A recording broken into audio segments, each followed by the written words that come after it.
Hey everyone, and welcome to this deep dive, I don't where know. we're going to be exploring the global rise of aging populations. All right. We've got a really interesting mix of sources this time around, everything from personal stories to sociological studies. Sounds good. We've even got economic analyses Interesting. and healthcare perspectives to unpack. Oh, wow. Are you ready to explore how individuals and societies are adapting to this sort of new reality Yeah. and figure out what it all means for our future? What we're doing today, I think, is going beyond just looking at the numbers and trends. Okay. We're really trying to dive deep into that human side of this demographic shift. I completely agree. All right. So let's kick things off in Florida. Okay. It kind of feels like we're getting a sneak peek into the future down there. Oh, so. Well, they've got that older population. Right. And then the influx of those snowbirds every year. Oh, I see. Our sources paint this picture of active seniors enjoying all sorts of amenities. But at the same time, they also highlight the financial strain a lot of people face in retirement, Yeah, that makes sense. which leads to this growing reliance on services like Philip's Lifeline. Oh, wow. So I'm curious, do you think this model of retirement is sustainable in the long run? That's a really important question. It is. Florida's pension debt is just massive. Right. And it's a perfect example of the kind of burden aging populations put on governments. So as people retire and live longer, are you saying our social safety nets Things and healthcare systems just can't keep up? That's a question societies all over the world are trying to figure out. I can see that. And it's not just a Western thing either. It's interesting that Spain is dealing with a similar situation, Yeah. with low fertility rates driving that trend, even though they're traditionally known for large families. This really challenges our assumptions about population growth, doesn't it? Definitely. And it reveals how cultural norms around family size are changing. So true. There's a story about Mariano Hervas. He's 72 years old and still working in Spain. Wow. His situation shows how attitudes towards retirement are shifting. Oh, I see. Many people need to work longer, not just for financial reasons, but to find purpose in later life. It makes you wonder how this is going to affect our career expectations and retirement plans moving forward. It does. The traditional model of working for 40 years and then stopping completely just seems less and less realistic. It's definitely something to think about. This is so true.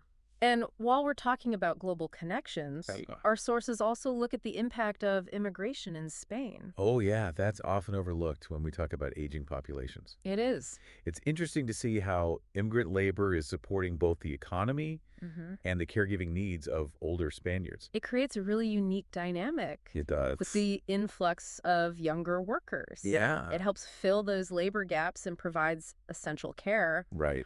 And this actually enables Spanish women to pursue more education and have careers they may not have considered otherwise. That's fascinating. But it's really important to acknowledge the complexities, too. What do you mean? The tensions surrounding cultural differences and economic anxiety. Oh, right. It's not a simple situation. It's nuanced for sure. So we need to approach it with sensitivity.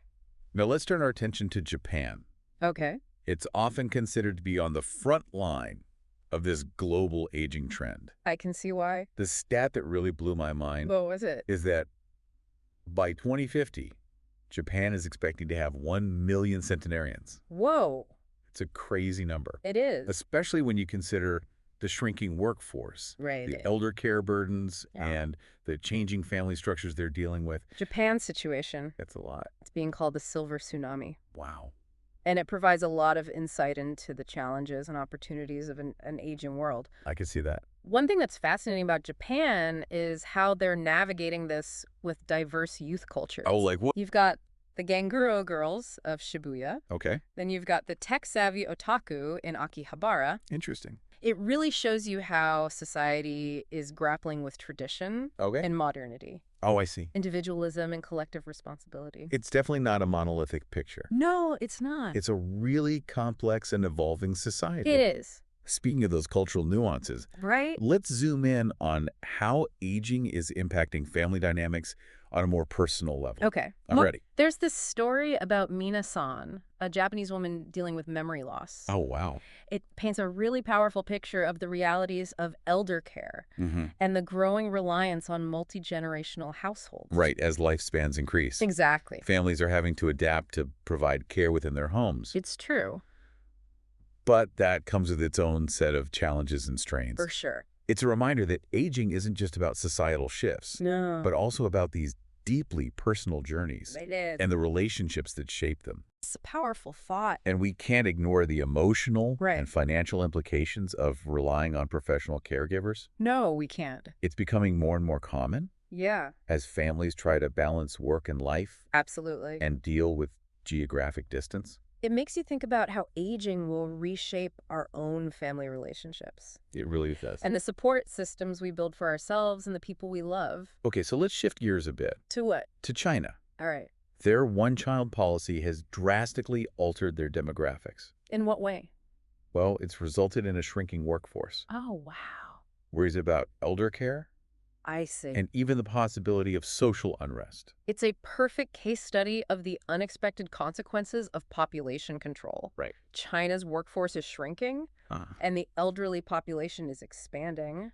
So true. And this creates economic challenges. Oh, It right. puts a real strain on their social fabric. There's this really powerful anecdote about an elderly woman in Nanjing.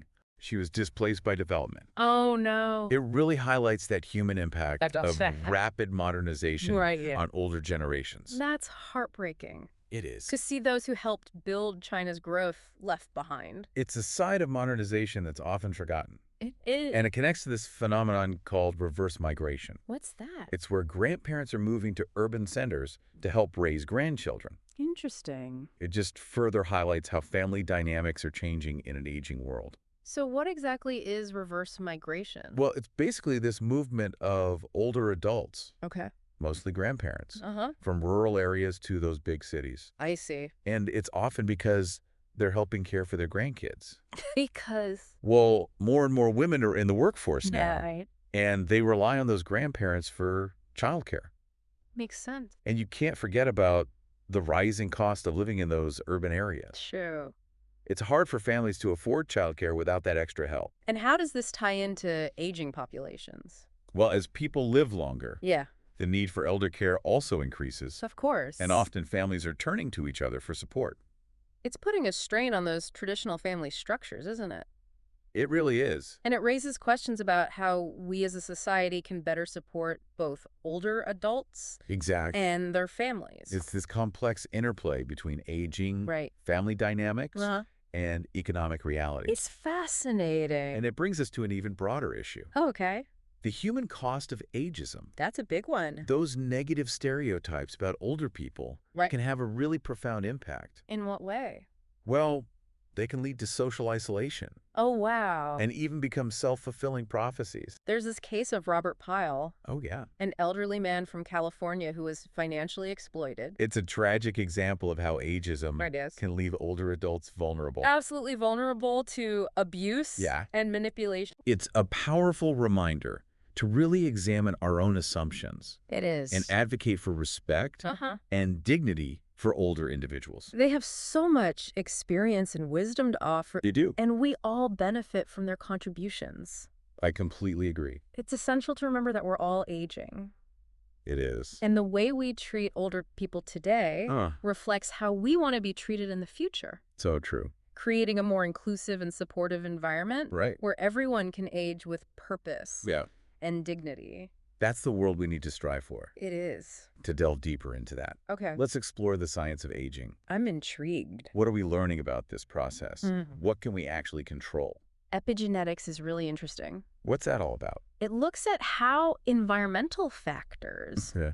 can influence not just our own health, but the well-being of future generations. Wow. So it's not just about our genes. Not at all. It's this interplay between nature and nurture that shapes how we age. It makes you wonder how we can use this knowledge to improve our health It does. and the health of those who come after us. That's a great point. And then there's the research on telomeres. I've heard of those. There are those protective caps on our chromosomes. Right. And they're shedding light on how stress can speed up aging at the cellular level. It really emphasizes how important stress management is It does. and those healthy lifestyle choices we make. To promote longevity Yeah. and well-being. It's encouraging to see science uncovering new insights into the biology of aging. It suggests that we have some control Okay. over both our lifespan and our health span. What's health span? It's the number of years we live in good health. Oh, I like that term. It's a really empowering message, It is. emphasizing our own ability to shape our aging journey. It's a good reminder that aging isn't just about decline. No, it's not. It's about adaptation Uh-huh. and resilience. Now let's take a look at how communities are adapting to these demographic changes. Okay. Using Rockford Rockford, Illinois. as a case study, Right. it's a city grappling with economic decline Yeah. and an aging population. Globalization has really hit manufacturing jobs hard. It has. And this has especially affected older workers Right. who often have fewer opportunities for retraining. It's a real challenge. It is. But there are some glimmers of hope. Oh, like what? Well, there's John Elliott. I don't know him. He started a successful ice cream business, specifically targeting older demographic. Oh, wow, that's awesome. It just goes to show how communities can leverage the skills Yeah. and experience of their older residents. It's about recognizing that older adults are valuable assets, Absolutely. not burdens. We need to create communities that recognize Exactly. the diverse needs and contributions of all residents. And that brings us to a crucial point. What's that? The future of aging needs a global conversation. We have to come together to address the economic challenges, Uh-huh. foster understanding between generations, Yes. and promote ethical caregiving practices. It's about recognizing that we're all in this together, We are. facing shared challenges The opportunities. as our world ages. So how can we shape a future that values experience wisdom Right. and the contributions of older adults? It's a question we all need to consider. I think it's the perfect place to wrap up for now. It is. But before we go, Yeah. let's distill what we've learned. Okay. 10 key takeaways from this deep dive into the world of aging populations.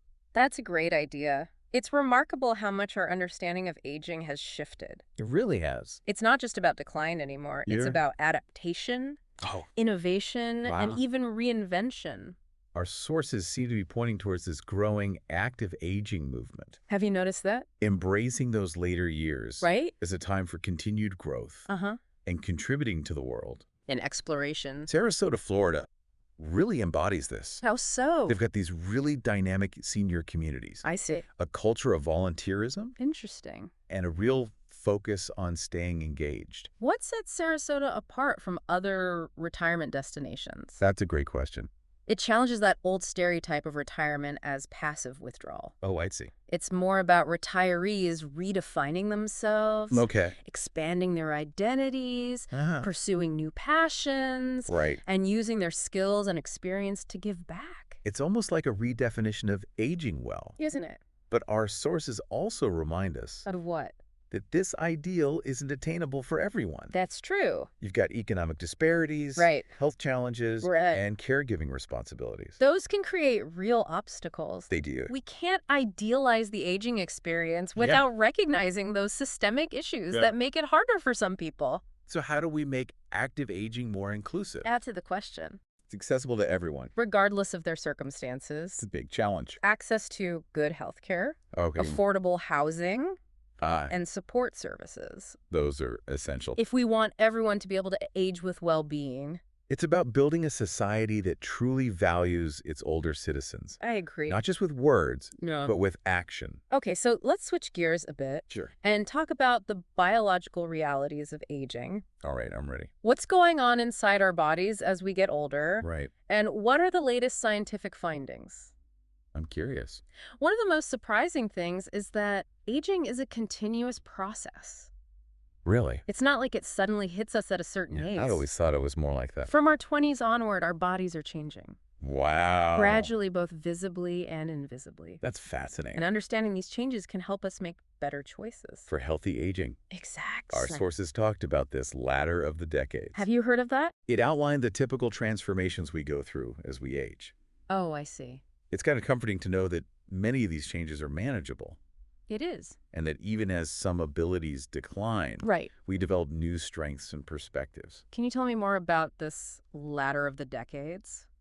Well, it breaks down the typical changes, Okay. physical, cognitive, Yeah. and social, Interesting. that happen as we age, decade by decade. So it's not one size fits all. Well, not at all. It's more gradual. Exactly. For instance, in our 30s, we might notice some changes in muscle mass Oh, or metabolism. makes sense. In our 40s, vision and hearing might start to change. Mm-hmm. And as we get into our 50s and 60s, Right. we might see changes in bone density and heart health.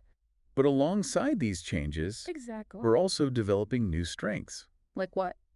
Well, our emotional regulation improves. Okay. We gain wisdom. And perspective. It's a roadmap for understanding the journey and making those informed choices. At every stage. It's not all about loss. No. It's also about adaptation and resilience. Our bodies are pretty amazing. They are. They can compensate and find new ways to function. And a positive outlook Right. and healthy habits. Can make a big difference. They really can. It's not just about living longer. Yo, It's about maximizing our health span. those years we live in good health. Exactly. Okay, let's talk about something that's often misunderstood. What's that? Dementia. Okay. It's a tough topic, It is. but it's important to approach it with both sensitivity and scientific clarity. I agree. It's a growing concern. As people age. Alzheimer's is the most common form. Right. But there are many others. And research is giving us new insights I'm glad to hear that. into causes, risk factors, and even potential treatments. Remember Mina-san? The woman from Japan. With memory loss. Her story really showed the impact dementia has on families It did. and the challenges of providing care.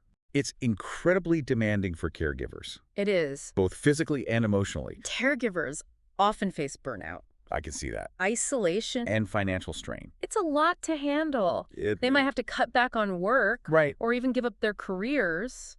Just to provide that care. We need to do more to support them I agree. with respite care, Okay. counseling, and financial aid, It's a hidden crisis isn't it? within the larger aging We crisis. can't ignore it. We need to prioritize the well-being of those caregivers Absolutely. and give them the resources they need. Their well-being is essential It is. for ensuring the best possible care. Now let's talk about ageism. Another big one.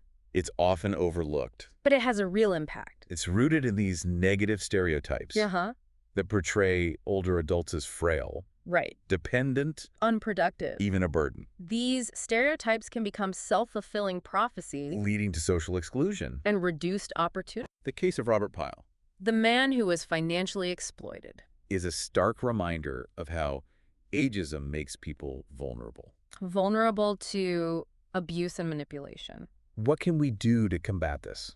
It's going to take a multifaceted approach. I agree. We need to raise awareness, promote positive images of aging, Right. and challenge discrimination. In all areas of life. We need to educate younger generation About the value of older adults. and encourage dialogue between generations. It's a call to action. It is. To challenge these biases and protect the rights of older people. Ageism is often so subtle. I know. We might not even realize we're doing it. That's scary. We have to be mindful. Of our language, Mm-hmm. our assumption. In our interactions. Age is just a number.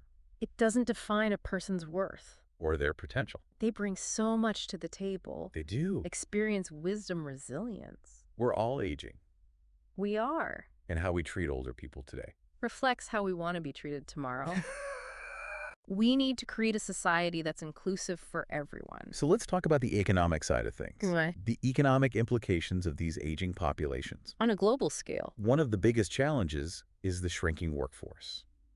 As more people retire and live longer, There are fewer workers to support them. leading to slower growth. And labor shortages, We saw this in Rockford. with those manufacturing jobs disappearing. Older workers were hit hard. And retraining isn't always an option. We need policies that support older workers I agree. and create new opportunities for them. So what kind of policies are we talking about? Well, we need to invest in lifelong learning, Okay. retraining programs for older adults. That makes sense. We also need to promote age-friendly workplaces. Where experience is valued Exactly. and flexibility is offered We need to reform pension systems. to ensure financial security And we need to support older entrepreneurs. who are starting new businesses It's about adapting to the changes.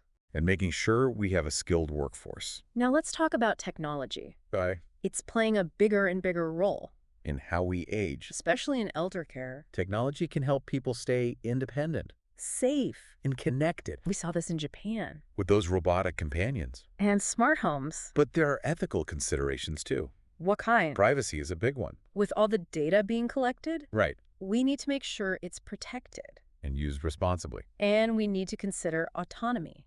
even though assistive technologies can be helpful. We don't want them to restrict people's It's choices. a delicate balance We need ethical guidelines and to regulation. make sure technology is used in a way that respects older adults. Okay, so what about the role of government? In all of this, Governments have a crucial role to play. in creating age-friendly societies. They need to invest in Social Security, Okay. affordable housing. And community support, We've seen different countries try different approaches. like Spain with its public health care. And Japan, with its family-based care. What works best? That's the question. There's no one-size-fits-all answer, Every country has its own unique situation, but some principles are universal. like access to quality care Financial security, and social inclusion, we can learn from each other. and develop better systems. We're caring for our aging populations. It's about recognizing that older adults are not just recipients of care. They're active participants in shaping the future. Before we wrap up, Okay. let's talk about the importance of intergenerational understanding How do we bridge that gap? between generations. It's essential for a strong society. We need to create opportunities for young and old to connect To learn from each other. and develop respect, Remember that story about the Chinese family? trying to balance the needs of their multiple generations. It really showed how complex those dynamics can be. It did. So how do we improve communication? An understanding between generations. We need to promote dialogue and collaboration. Create spaces for shared experiences. Community gardens, Right. intergenerational learning programs, mentoring initiatives. Those are all great ideas. And we need to encourage open communication within families, It's about remembering that we all have something to learn from each other. no matter our age. It all comes back to communication And empathy. and flexibility We need to embrace the different perspectives. that each generation brings. We're stronger together. So true. It's truly inspiring to see how individuals and communities are stepping up to address these challenges. They're demonstrating remarkable resilience, creativity, and a deep commitment to building a better future for people of all ages. Absolutely. We've seen entrepreneurs like John Elliott creating businesses specifically designed to meet the needs of older adults, tapping into this expanding market and providing valuable services along the way. It's a great reminder that an aging population isn't just about increased costs, it also presents opportunities for innovation and economic growth. So are there other examples of businesses or initiatives effectively catering to the needs and interests of older adults? Absolutely. The senior living industry is booming right now, with innovative approaches emerging to meet the diverse preferences of older adults. How so?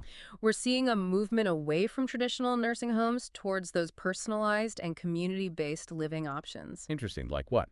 Things like co-housing communities, assisted living facilities that feel more like boutique hotels, and villages that allow older adults to age in place with support from their neighbors. That sounds great. And let's not forget technology's transformative role.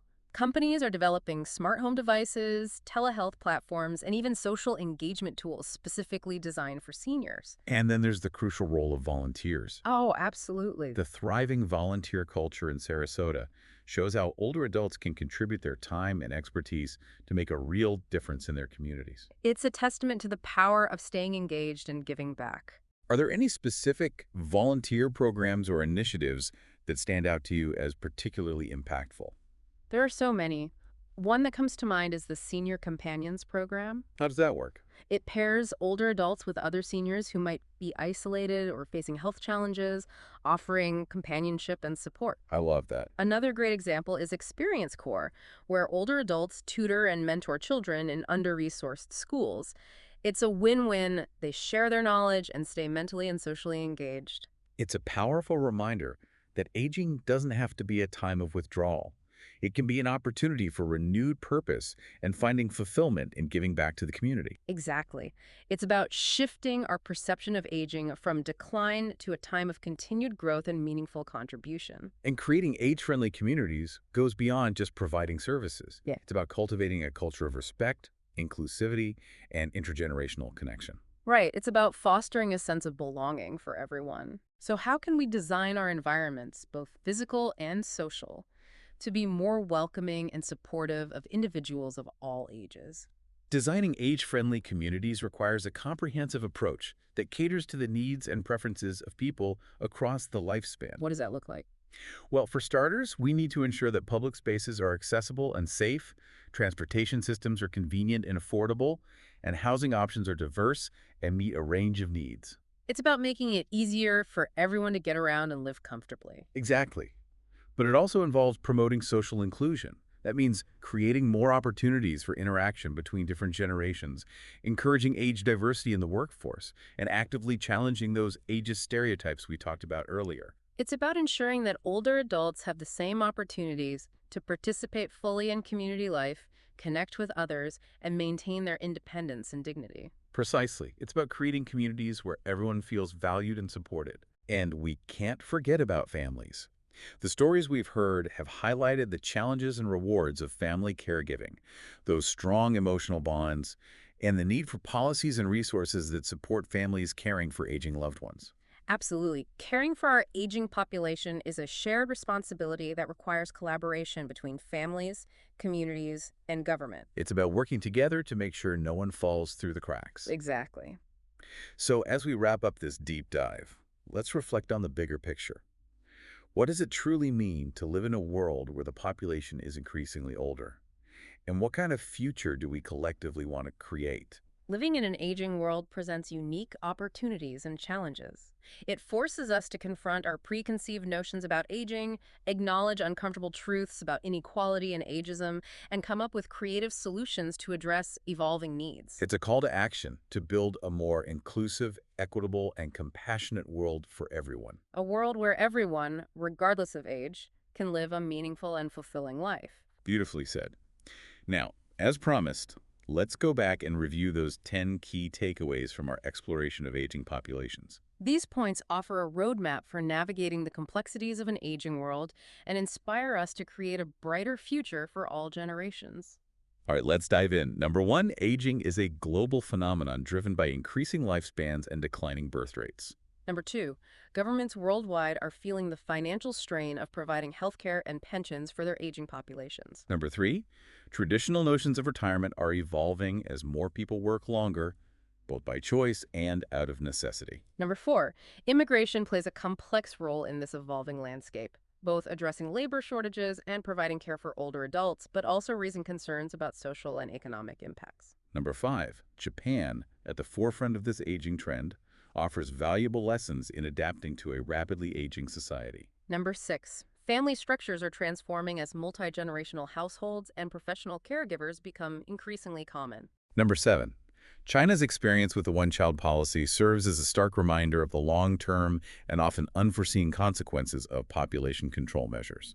Number eight, ageism, frequently overlooked, has real and detrimental effects on the lives of older adults, leading to discrimination and reduced well-being. Number nine, advancements in the science of aging offer hope for extending not just our lifespan, but more importantly, our health span. Those years lived in good health and vitality. And finally, number 10, creating a world ready for an aging population demands action at the community level, from designing age-friendly environments to ensuring economic opportunities for older adults. We sincerely hope these takeaways inspire each of you listening to engage in more meaningful conversations about aging and contribute to building a world that is truly inclusive and age-friendly. We'd love to hear your thoughts. Remember, this isn't the end of the discussion. Keep learning, stay curious, and don't be afraid to challenge your own assumptions. By working together, we can create a future where aging isn't viewed as a burden, but as a valuable and enriching part of the human experience. Thank you so much for joining us on this deep dive. It's been an incredible journey. We hope it sparked your curiosity, challenged your perspectives, and encouraged you to embrace the possibilities of an aging world.